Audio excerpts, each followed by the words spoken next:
Ini adalah film 10 tahun sebelumnya.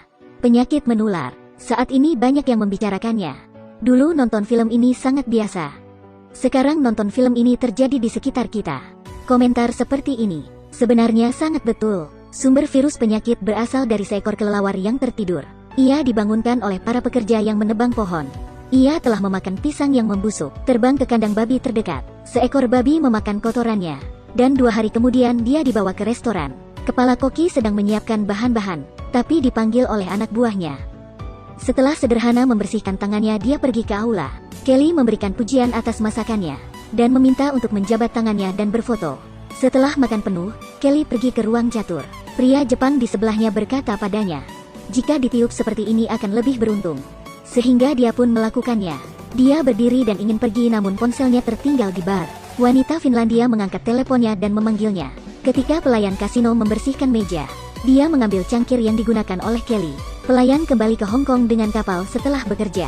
Dia sudah mulai merasa sedikit lemah. Saat masuk lift dia terus batuk. Pacarnya menyarankannya untuk pergi ke dokter.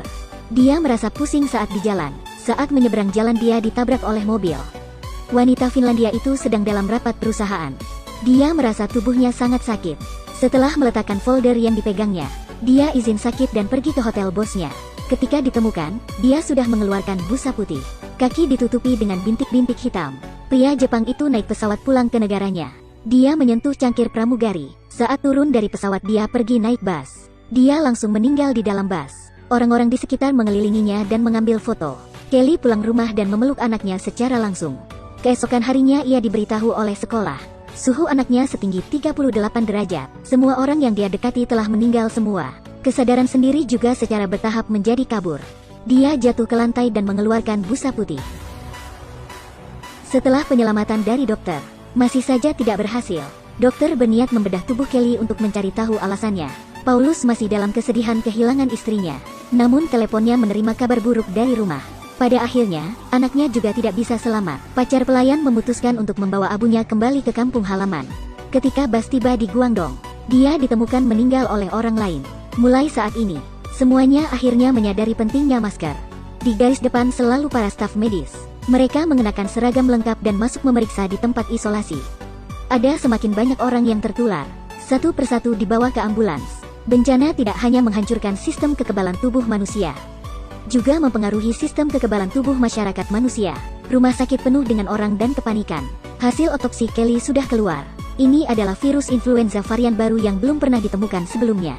Tidak ada yang tahu dari mana asal virus itu. Kecepatan penularan telah meningkat secara eksponensial. Dan tingkat kematian sangat tinggi. Hanya dalam 5 hari, jumlah kasus melonjak dari 89.000 menjadi 270.000. Prioritas saat ini adalah membuat vaksin.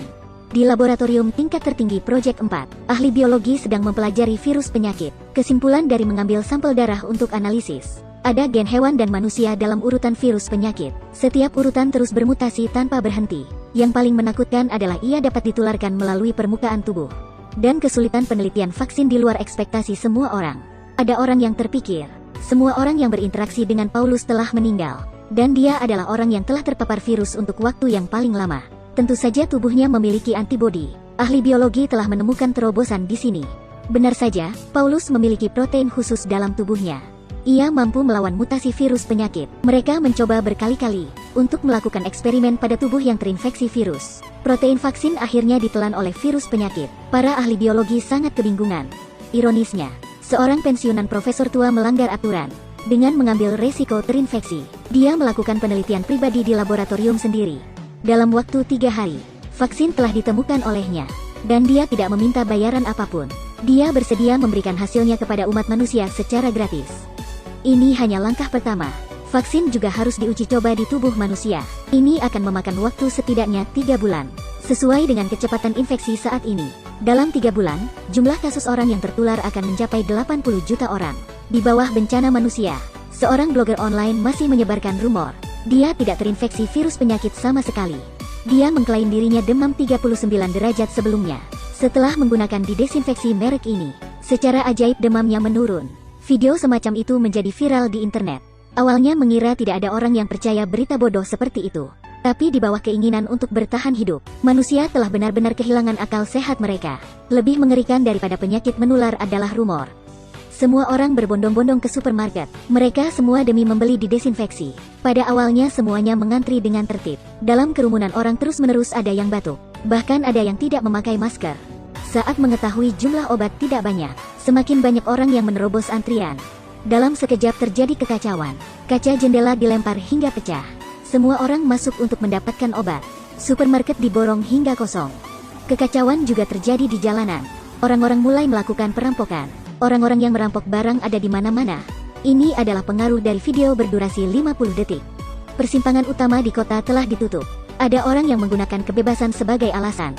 Mereka ingin menyingkirkan pembatasan pemerintah. Korban yang meninggal masih terus meningkat. Sudah melebihi tempat pemakaman. Bahkan pelajaran yang nyata. Masih ada orang yang menyebarkan berita seperti ini. Jalan-jalan dipenuhi dengan sampah. Kantor, museum, dan gym semuanya kosong. Pada hari ke-26, hampir 580 juta orang telah tertular di seluruh dunia. Ini setara dengan setiap 12 orang ada satu orang yang terinfeksi. Hingga saat ini, pemerintah belum merespons. Setelah percobaan ke-57 pada hari ke-29, vaksin akhirnya memiliki respon antibodi pada monyet. Tapi ini harus menunggu hasil setelah 24 jam. Setiap detik sekarang mewakili banyak kehidupan. Para peneliti tidak bisa menunggu waktu reaksi. Dia langsung bereksperimen pada diri sendiri. Dia pergi ke daerah karantina dan melepaskan maskernya. Kemudian mencium ayahnya. Ya, dia telah berhasil. Karena jumlah orang yang terinfeksi terlalu banyak. Siapa yang diprioritaskan untuk disuntik adalah masalah. Pemerintah memutuskan untuk mengambil angka. Hasil pertama keluar 0310. Artinya semua orang yang lahir pada tanggal 10 Maret akan divaksinasi untuk batch pertama. Artinya mereka harus mengambil angka 365 kali. Meskipun demikian, masalah tentang siapa yang mendapatkan vaksin pertama tetap ada. Mereka yang berada di urutan belakang memiliki niat jahat. Mereka masuk untuk merampok vaksin orang lain. Penjarahan di jalanan tetap sangat serius. Pemerintah juga merespon dengan cepat, memberlakukan pemberian vaksin di tempat. Orang yang telah divaksin akan mendapatkan gelang. 135 hari setelah wabah penyakit, orang-orang divaksinasi dengan tertib. Hidup telah kembali tenang. Mereka tidak lagi takut virus penyakit, karena pertempuran ini dimenangkan oleh manusia. Akhir dari film ini, para peneliti mengambil semua sampel virus penyakit, disegel secara permanen dalam lemari es. Vaksin dalam film berjalan dengan baik. Penyebaran virus penyakit berhasil terkendali. Ini adalah akhir yang sempurna. Tapi pada kenyataannya, berapa banyak orang yang masih mengalami penyakit? Jika ditonton dahulu, ini adalah film bencana yang sangat sederhana. Jika ditonton sekarang, semuanya terjadi dalam kenyataan.